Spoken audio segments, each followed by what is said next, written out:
Hej och välkommen till Filmfolkets podcast.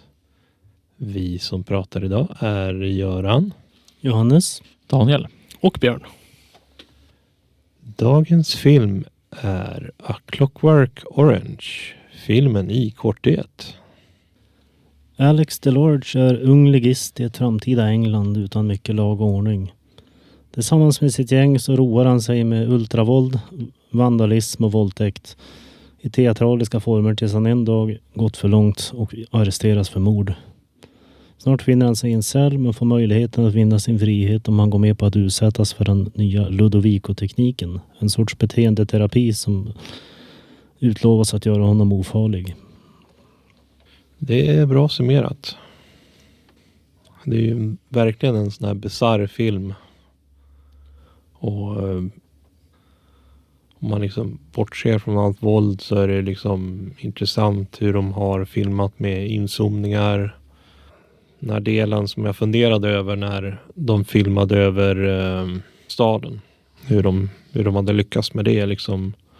Jag vet inte, den här filmen, när kom den ut? Det var 71.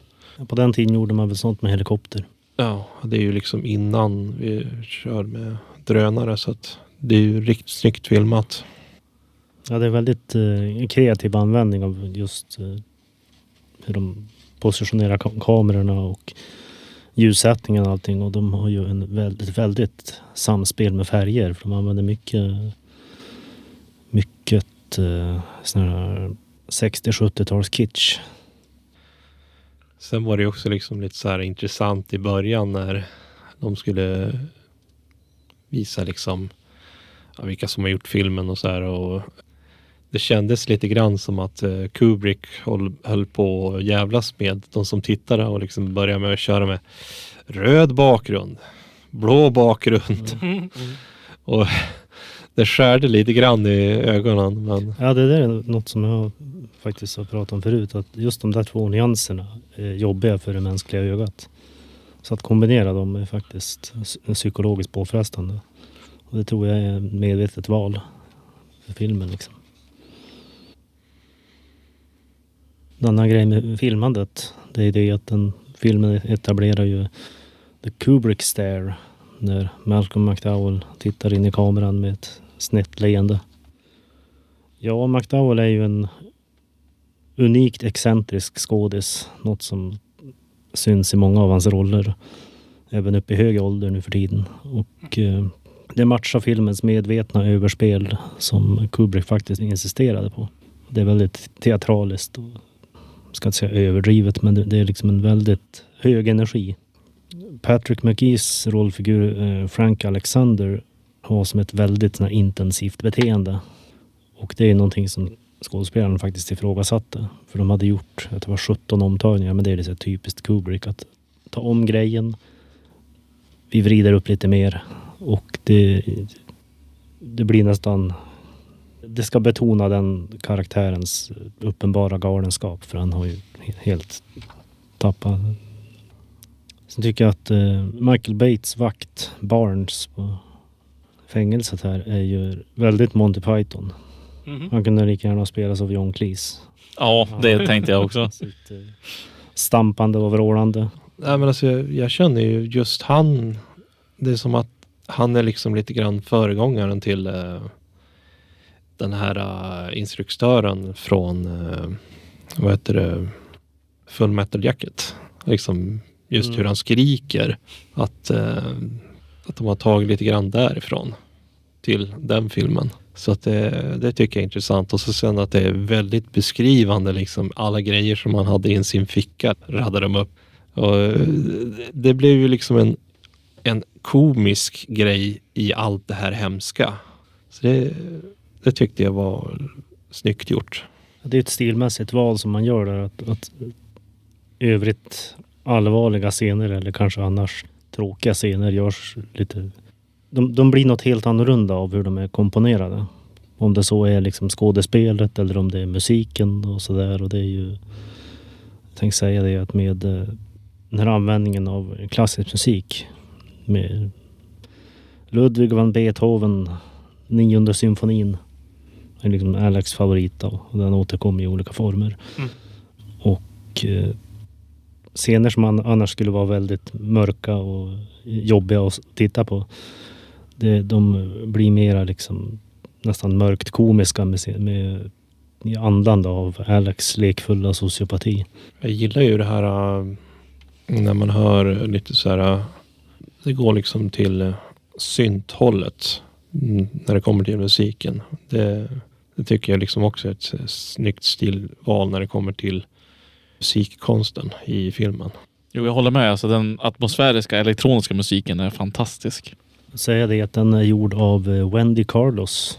En av de första transpersonerna som var öppen om sina ingrepp. Hon gjorde också musiken, den här Dies Irae i The Shining. Coolt. Det visste jag faktiskt inte. Och gjorde också musiken i Tron. Okej. Sen har jag också skrivit här att användningen av Singing in the Rain, det var en improvisation av McDowell. Okej. Passande faktiskt. Och det gjorde ju också att den här figuren Frank Alexander, när han bryter ihop liksom av det, att det är liksom en grej som skiljer sig från boken också. För det är liksom helt andra omständigheter då. Det var många gånger det var väldigt våldsamt så att man liksom var tvungen att kolla bort, men jag var nästan tvungen att kolla bort ännu mer när det kommer till de här detaljerna, till att de skulle hålla upp ögonen. Och det är just det, en av de grejerna som svider för mig när jag kollar på det, och så sedan när de skulle hålla på med droppa in det där ögat. Ja. Det var svårt att kolla på. Om man tar till också med allt våld och det. Så att, men det var ju ändå intressant hur de hade gjort det med. Så att... Ja, det är faktiskt riktigt. McDowell skadade faktiskt hornhinnorna. Och det var en riktig läkare som satt där och droppade i ögonen på han. Och det byggde upp ett intensivt hat mot ögondroppar i hans liv. Det var förståeligt. Ja, förstående. Men annars så tycker jag liksom, jag gillar miljöerna som de använder. Hur de har liksom format hur London ser ut i en dystopisk miljö. Och all sån här art och konst, och även om det liksom är väldigt åt det nakna hållet. Och det kan se lite väl bisarrt ut och lite farligt på många ställen. Så är det ju en annan form av konst. Så att det är liksom kul att se det med. Jag diggar designen på den där, om det är en mal eller vad det är någonting, när han ska köpa skivorna eller hämta ut skivorna som han köpt. Det är väldigt kompakt och färggrant. Inte vad jag associerar i England, kanske något mer i Asien, hur kompakt och hur väldigt... Men jag tycker det gör filmen väldigt unik. I just inredning och heminredning och alla möbler i filmen tycker jag gör filmen väldigt unik. Och just kläderna han hade där också, när han gick i där shoppingmålen, eller vad man ska kalla det för. Ja. Jag vet inte riktigt vad det är för något. Eller om det är en kioskliknande, för det är ju massa så små stånd liksom, som det är väldigt öppet. Det är butikerna där. Ja. Men det är väldigt tajta gångar de går i. Alltså jag har ju sett något liknande när jag var i Manchester. Då hade de som en sån här liten galleriabyggnad med liksom olika shops. Och då var det allt möjligt från att det kunde vara typ att de säljer t-shirt till skivor till smycken. Så att det finns ju vissa sådana där butiker kvar. Och det är rätt snyggt. Så att det är ju kul att de har fått med det här i den här filmen också. Så att... Och så glassarna var ju intressant. Väldigt on the nose. Precis. Men jag tänkte, vad är det som skulle kunna gjorts annorlunda och övriga tankar? Jag gillar hans ljudsystem också som han hade. Och ormen. Får inte glömma ormen. Basil. May he rest in peace. Vad som kunde göras annorlunda? Vet inte om det tar ifrån filmen. Jag skulle säga att det skulle kanske behövas att säga lite mer om världen i den här filmen. Vi ser några scener, vissa platser som de återkommer till, men generellt ute på gatan och liknande. Väldigt lite vi får se egentligen. Men det lilla man får se, då känns det som att det är ett samhälle som håller på att falla isär. Ja. Fast det är på väg, det är inte liksom, det är början av det. Mycket sopor överallt. Ja, precis. Mm. Och de pratar om att det är mycket brottslighet och grejer. Och lite korruptionen med att, som de påpekade, ja men det här är bara vanliga brottslingar, det kan vi nog ta hand om. Vi behöver all plats möjligt för kanske Ja, politiska fångar. Det kanske hör ihop i det hela med det här samhället.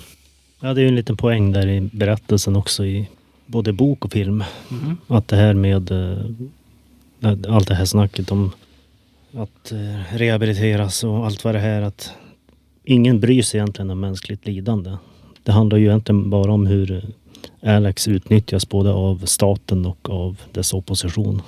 Så det är ju liksom, han är en i grunden ond människa, men han är ju, blir ju bara ett verktyg. Och där har vi också titeln, A Clockwork Orange. Det är ju liksom en språkvändning om hur människa bara blir som en robot. Nej, men för övrigt så jag tycker ju att det är en intressant film och det är väldigt unika miljöer som de har skapat fram. Bara den här baren, jag vet inte om jag kommer att kunna lyckas visa en bild av det tyvärr. Mjölkbaren. Med tanke på att jag vet inte vad YouTube kommer att tycka om det. Men för övrigt så tycker jag ju liksom, det har ju varit, det är en väldigt bizarr film, men det har ändå varit intressant att kolla på. Jag skulle säga det att Kubrick baserade filmen på den amerikanska utgåvan av boken. Vilket är också orsaken till att den slutar som den gör. Som en politisk kommentar. Problemet är att Anthony Burgess originalversion hade ett till kapitel.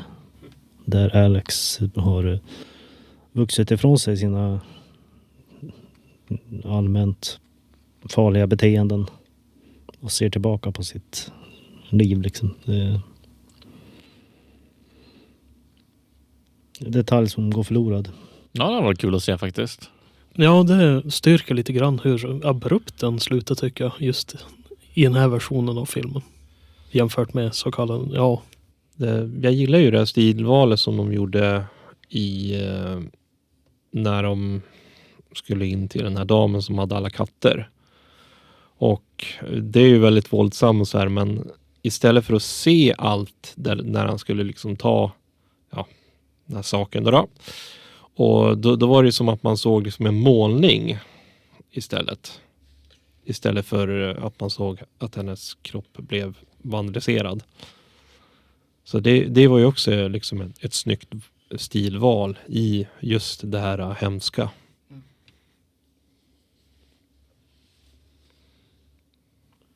Som också påpekade det att Burgess var flerspråkig och tyckte om att leka med ord.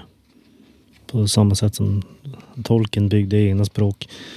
Därav det här udda språkbruket som Alex och hans gäng för sig med. Det heter Nadsat och är en kombination av engelska och ryska. Mm. Aha.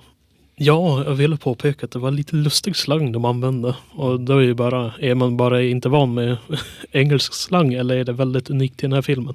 Ja, det är något som är rätt kul att gå igenom, och det är i bokform så är det något som är liksom ganska förvirrande till att börja med, men det är någonting som sen flödar ganska bra. Man förstår liksom på intuition sammanhang liksom. Till exempel de här Droogs, det betyder vänner. Och horror show, det är baserat på korrshow, vilket betyder bra. Okej.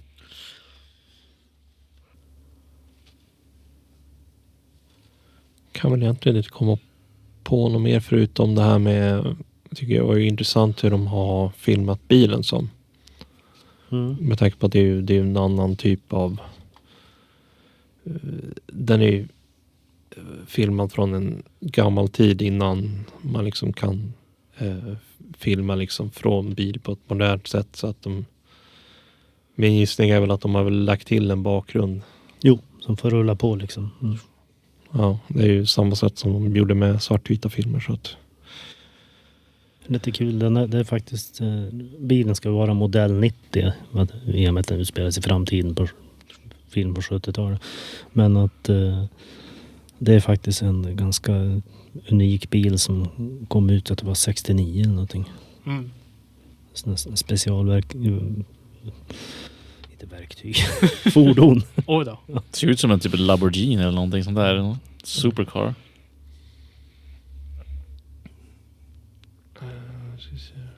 Har du något mer att tillägga? Nej.